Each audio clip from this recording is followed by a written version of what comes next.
Welcome to this video.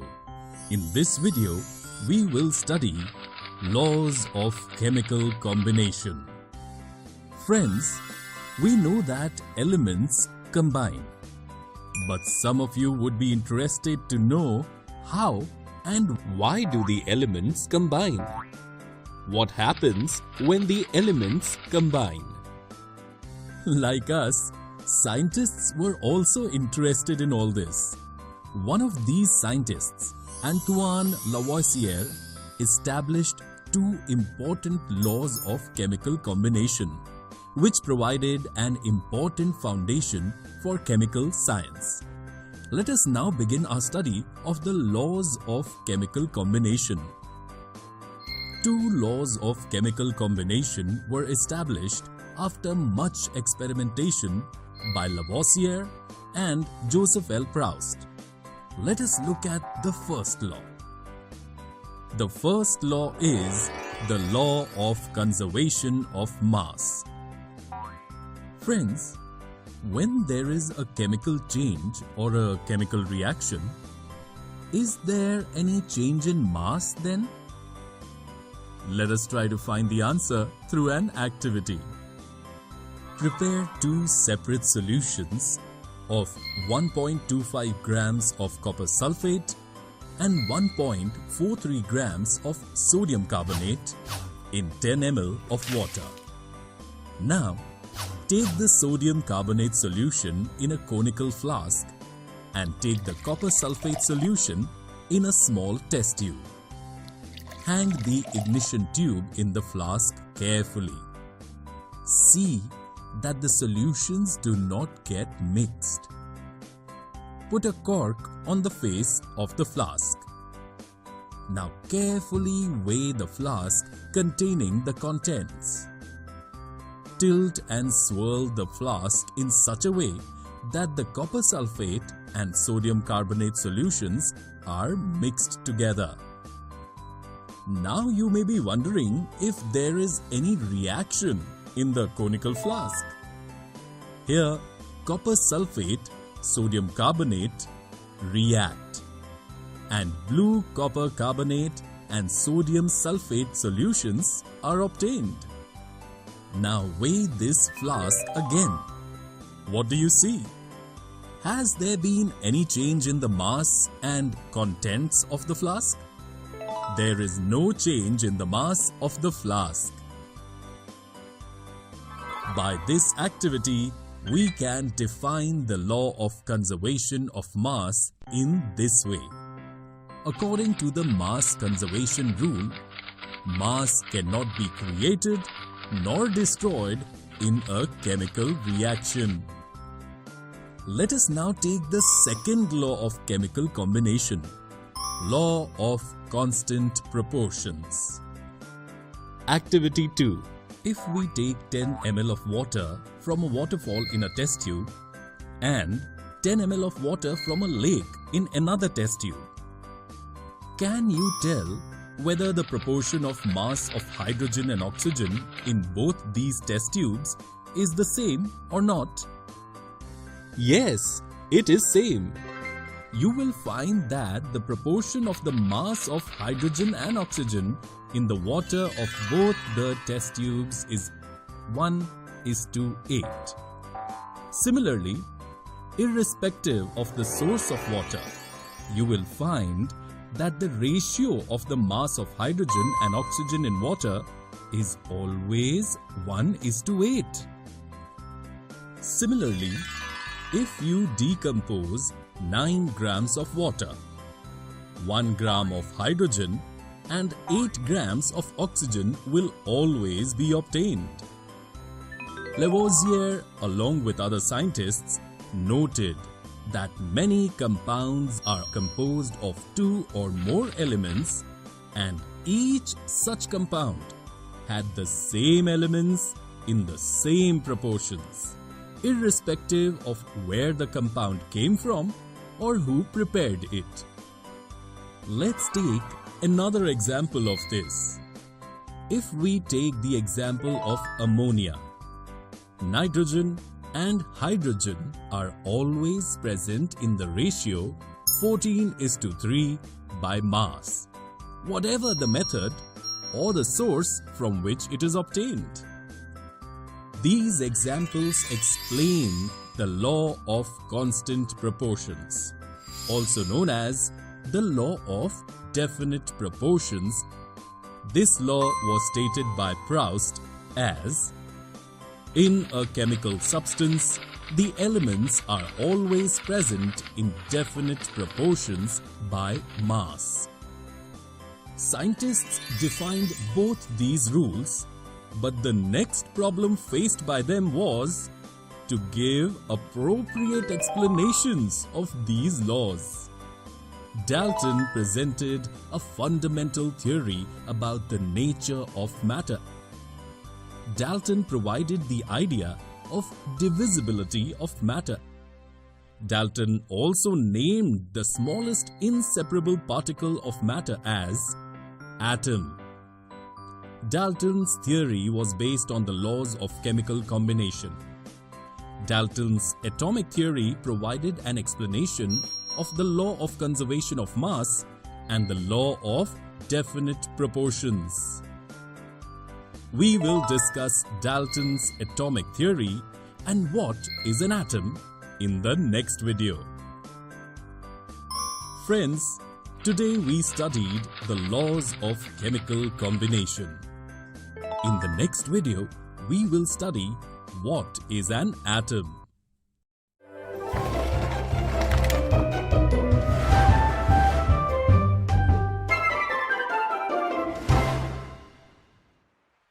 Welcome to this video. In this video, we will study what is an atom. Have you ever seen an anthill? What is the constructive unit of an anthill? Correct. It is a small particle of sand. In the same way, have you ever thought about what is the constructive unit of all substances? The constructive unit of all substances is an atom. Have you ever seen an atom? No. But why? Because they are so small, we cannot imagine or even compare. The atomic radius is measured in nanometers. When millions of atoms are placed on top of them as a single rock, a layer as thick as a sheet of paper will be able to form. Now you must be thinking, when atoms are so small that we can consider the subtlety of their size negligible, then why should we study about it? We should study this because our whole world is made up of atoms, and these atoms affect each of our activities. Let us first see what the atoms of different elements symbolize. Dalton was the first scientist who used the symbols of the elements in a very specific sense. Berzelius suggested that the symbols of elements be made from 1 or 2 letters of the name of the element. Initially, the names of the elements were derived from the names of the places where they were found to be first. For example, the name copper was derived from Cyprus, and some elements were named after specific colors. For example, gold was derived from an English word that means yellow. In the modern period, the International Union of Pure and Applied Chemistry, IUPAC, approves the names of the elements. Symbols of most elements are made up of 1 or 2 letters of the English names of those elements. The first letter of a symbol is always written in capital letters, and the second letter in small. For example, for hydrogen, H. For aluminium, Al. For cobalt, Co, etc. Similarly, The symbols of some elements are made by combining the first alphabet of their English names and any one alphabet that comes later, such as for chlorine, Cl, for zinc, Zn, etc. There are also some elements whose symbols are derived from their names in Latin, German, or Greek languages. For example, iron symbolizes Fe, which is derived from its Latin name, ferrum. Similarly, sodium symbol is Na and potassium symbol is K. They are derived from natrium and calcium. Thus, each element has a name and a unique chemical symbol.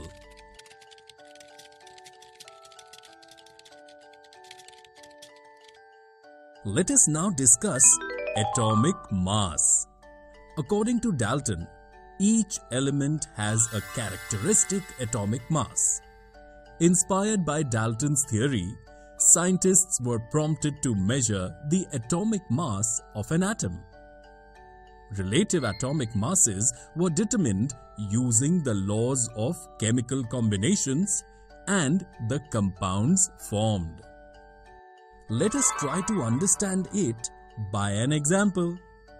Carbon monoxide, CO, is made up of carbon and oxygen. It is made by combining 3 grams of carbon and 4 grams of oxygen. In other words, we can say that carbon combined with 4 by 3 times its mass of oxygen.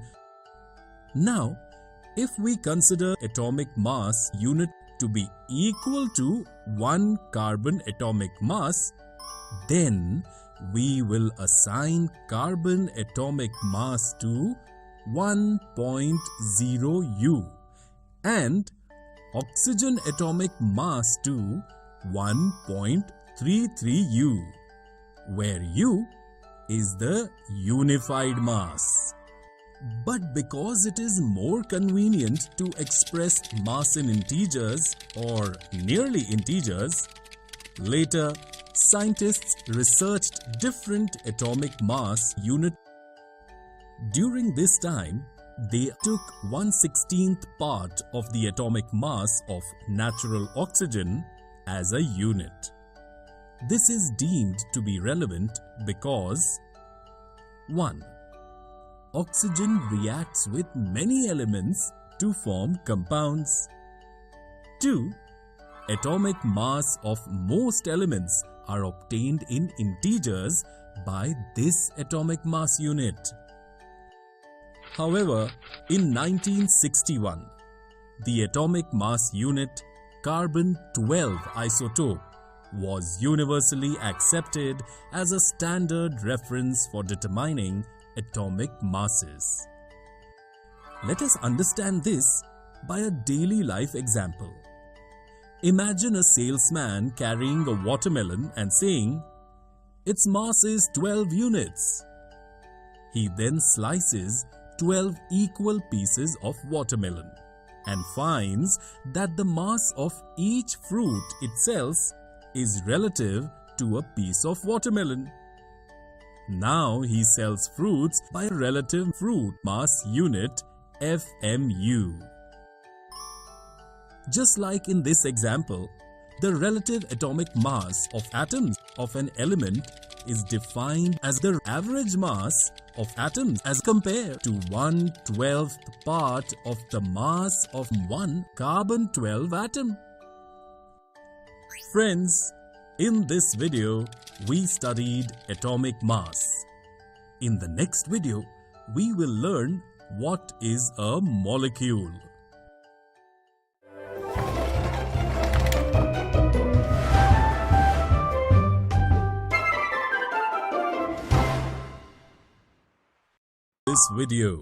In this video, we will study what is a molecule. Friends, in the previous video, we learned about an atom. Can the atoms of the elements exist independently? No. atoms cannot exist independently. Molecules are made up of atoms which are massed to create matter, which we can see, feel or touch. Let us learn more about molecule in this video. First of all, you must be thinking, what are molecules? A molecule is a group of two or more atoms that are bonded together by chemical bonds, or they are tightly connected by mutual attraction force. A molecule is the smallest part of an element or compound that can exist independently and represents all the properties of that compound. Molecules are formed by the combination of atoms of the same element or atoms of different elements. Let us first learn about the molecules made of elements. The molecules of an element are structured by the same type of atoms. The number of atoms used in the structure of a molecule is called atomicity of that molecule. Molecules of many elements such as argon, Ar, helium, He, etc. are formed by only one atom of the same element. But this is not the case in most non-metals. For example, a molecule of oxygen consists of two atoms of oxygen and hence it is known as a diatomic molecule. Similarly, when three oxygen atoms combine, we get ozone. Molecules of metals and some other elements such as carbon do not have a simple structure. They consist of a very large and indefinite number of atoms bonded together. Hence, they are called polyatomic molecules. Here you can see the atomicity of some elements. Let us now discuss the molecules of compounds. What are compounds? The atoms of different elements combine in a certain proportion to form molecules of compounds. Let us, for example, find the proportion of the number of atoms used in a water molecule. The mass ratio of hydrogen and oxygen atoms in a water molecule is 1:8, and the mass of hydrogen atom is 1U. The mass of oxygen atom is 16U.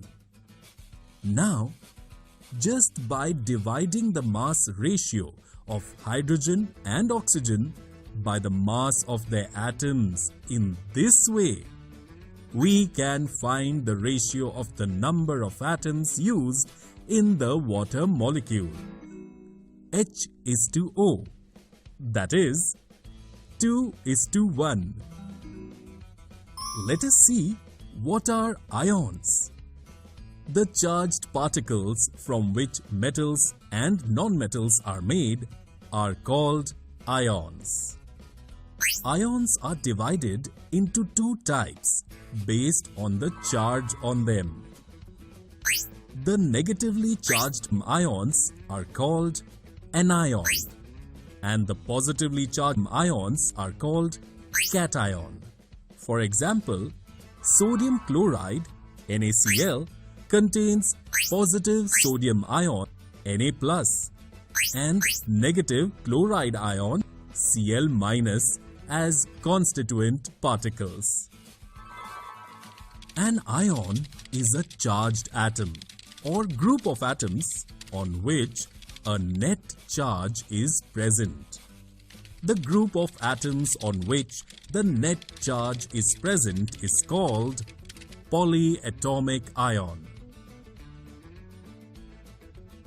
Friends, in this video, we studied what is a molecule.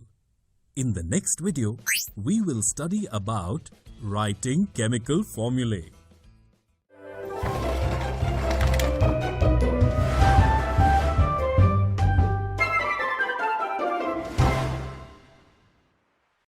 Welcome to this video.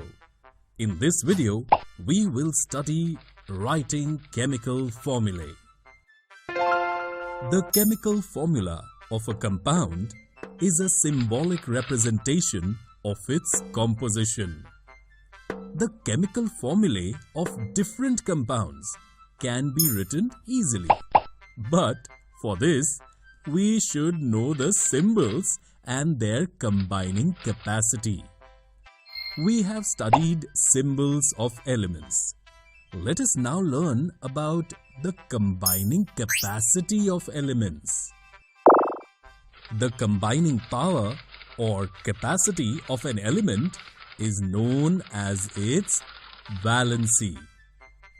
Valency can be used to find out how the atoms of an element will combine with the atoms of another element to form a chemical compound. Let us understand valency by an example. Imagine if an octopus is to hold some humans in such a way that its 8 arms are used with both arms of humans, how many humans can an octopus hold? If we represent octopus as O and humans with H symbols, can you write a formula for this combination? The octopus can hold up to 4 humans. Therefore, we can write its formula as OH4, where 4 represents the number of humans captured by the octopus. Here, you can see the valencies of some simple and polyatomic ions. Let us now look at the rules for writing chemical formulae. 1. The valencies or charges on the ion must balance. For example, the formula of hydrochloric acid compound is HCl, where the valency of both hydrogen H+ and chlorine Cl- is 1, which is balanced in this formula. 2. When a compound consists of a metal and a non-metal, the name or symbol of the metal is written first. For example, calcium oxide, CaO, where oxygen is non-metal and is written on the right, whereas calcium is metal and is written on the left. 3. In compounds formed with polyatomic ions, the number of ions present in the compound is indicated by enclosing the formula of ion in a bracket and writing the number of ions outside the bracket. For example, the formula for ammonium sulfate is NH4 2SO4. Here, the number of polyatomic ions ammonium NH4 plus is 2. So, we write it in a bracket. Similarly, if the number of polyatomic ions is 1, such as sodium hydroxide, NaOH, bracket is not needed here. Let us now practice writing the formulae of various compounds. First, we will see some examples of writing the formulae of simple compounds. The simplest compounds formed from 2 different elements are called binary compounds. For example, when writing formulae for molecular compounds such as hydrogen sulfide, we first consider the constituent elements hydrogen and sulfide. We can write their symbols H and S and valencies 1 and 2 respectively. After that, valencies of compound atoms can be written by crossover, such as H2S. But if the compound is composed of ions of different elements, then how shall we write its formulae? Let us understand this by an example. Magnesium chloride compounds are formed by combining magnesium Mg2+ and chloride Cl- ions. To find its formula, we write the symbol of cation Mg2+ first, followed by the symbol of anion Cl-. Then their charges are crisscrossed to get the formula, that is MgCl2. Thus, we see that in the molecule of MgCl2, that is magnesium chloride, has 2 chloride ions Cl- for each magnesium ion Mg2+. Note that in the formula, the charges on the ions are not indicated. Let us now look at some examples of writing the formulae of a compound with polyatomic ions. We do not use a bracket when there is only one ion present in a compound containing polyatomic ions. For example, in one molecule of sodium carbonate, there are 2 ions of sodium ion, Na+, having 1 atom, and only 1 ion of polyatomic carbonate ion, CO3, 2-. Therefore, we do not use brackets for the polyatomic ion CO3, 2- in its formula Na2CO3. When the formula contains 2 or more ions of the same ion, we use brackets for them. For example, the formula for calcium hydroxide is CaOH in bracket 2 and not CaOH2.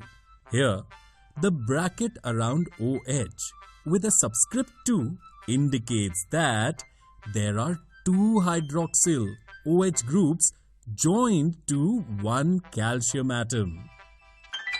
In this video, we learned to write chemical formulae. In the next video, we will study molecular mass and mole concept.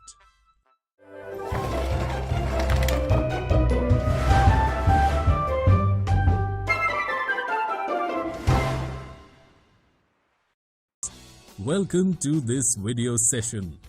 In this video, we will study molecular mass and mole concept. Friends, we have studied atomic mass. Let us now learn about molecular mass. The molecular mass of a substance is the sum of the atomic masses of all the atoms in a molecule of the substance. We express this by the atomic mass unit U. Let us understand this by an example. Let us find the molecular mass of water, H2O. Water is made up of hydrogen H and oxygen O atoms. The atomic mass of hydrogen is 1U and the atomic mass of oxygen is 16U. So, water, which consists of 2 hydrogen atoms and 1 oxygen atom, will have a molecular mass equal to sum of 2 into 1 and 1 into 16. That is 18U. Now, can you find the molecular mass of sulfuric acid, H2SO4? If you want, you can stop the video and find the answer. We can find the molecular mass of sulfuric acid, H2SO4, in this way. The molecular mass of sulfuric acid, H2SO4, is 98U.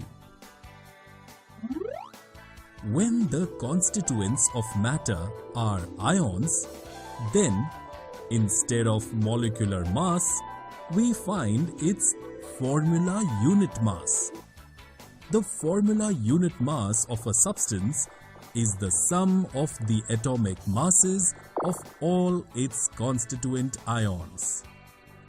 For example, a zinc oxide ZnO molecule contains one zinc ion Zn2 plus and one oxide ion O2 minus. Therefore, we have the formula unit mass of zinc oxide. In this way, one can find the sum of masses of a zinc and an oxide ion. Friends, can you find the formula unit mass of potassium carbonate, K2CO3? To answer the question, you can stop the video. Well done, friends! You have found the perfect answer. The formula unit mass of potassium carbonate is 138 U. Let us now discuss the mole concept. You may be wondering, what is a mole? A mole of a species, atom, molecule, ion or particle is that quantity in number having a mass equal to its atomic or molecular mass in grams. The number of particles in a mole of a substance is fixed, whose value is 6.022 into 10 raised to 23. It is called Avogadro constant or Avogadro number. It is represented by NO. For example, a dozen of an object is equal to 12 objects. In the same way, 1 mole of a substance is equal to the 6.022 into 10 raised to 23. Besides being related to a number, a mole has one more advantage over a dozen or a gross. This advantage is that mass of 1 mole of a particular substance is also fixed. The mass of 1 mole of a substance is equal to its relative atomic or molecular mass in grams. The atomic mass of an element gives us the mass of one atom of that element in atomic mass units U. In the same way, the mass of 1 mole of atoms of an element is called molar mass. It is the value of atomic mass, but in this unit we use gram, G instead of U. We also call the gram atomic mass of the atomic mass of an atom. Let us understand this in more detail by some examples. The oxygen atom has a mass of 16 U. Therefore, the gram atomic mass of oxygen will be 16 grams. 16 U oxygen has only one oxygen atom. And in 16 grams of oxygen, it's 1 mole atom. That is 6.022 into 10 raised to 23 oxygen atoms. Chemists require numbers of atoms and molecules to conduct the reactions. For this, they have to relate masses with numbers in grams. Let's do this as follows. Let us now learn to solve some questions based on molar mass. Let us first see how we can find the number of moles by mass. If we have 46 grams of sodium, how many moles of sodium will it be? Suppose the number of moles is small n. The given mass is small m and the molar mass is capital M. Now, we know that the atomic mass of sodium is 23U. This means molar mass of sodium is 23 grams. Therefore, we can find the number of moles by dividing the given mass by the molar mass in this way. We can see that 46 grams of sodium will have 2 moles of sodium. Now, let's see if we are given the number of atoms. Then, how can we get the number of moles from it? 18.066 into 10 raised to 23 will be equal to how many moles of helium atoms? To find the number of moles, we divide the number of given particles by Avogadro's number. In this way, 18.066 into 10 raised to 23 helium particles are equal to 3 moles. Now we will see how can we find mass under different conditions. First, we will learn to find the mass from the mole of a molecule or atom.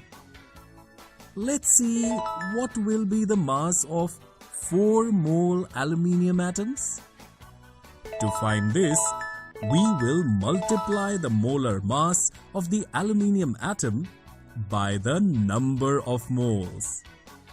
In this way, the mass of 4 mole aluminium atoms is 108 grams.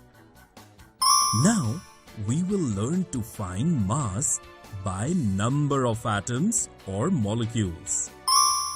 What will be the mass of 12.44 into 10 raised to 23 nitrogen N2 molecules? To find this, first we will get the number of moles from the number of given particles. 12.044 into 10 raised to 23 nitrogen gas N2 molecules is equal to 2 moles of nitrogen gas. We will then multiply the number of moles by the molar mass of nitrogen gas N2 by the process learned in the previous example to find the mass. Thus, 12.044 times into 10 raised to 23 is nitrogen gas N2 molecules has mass of 56 grams. You can learn to solve the various types of questions which we have just learned through practice. Friends, in this video, we studied molecular mass and mole concept.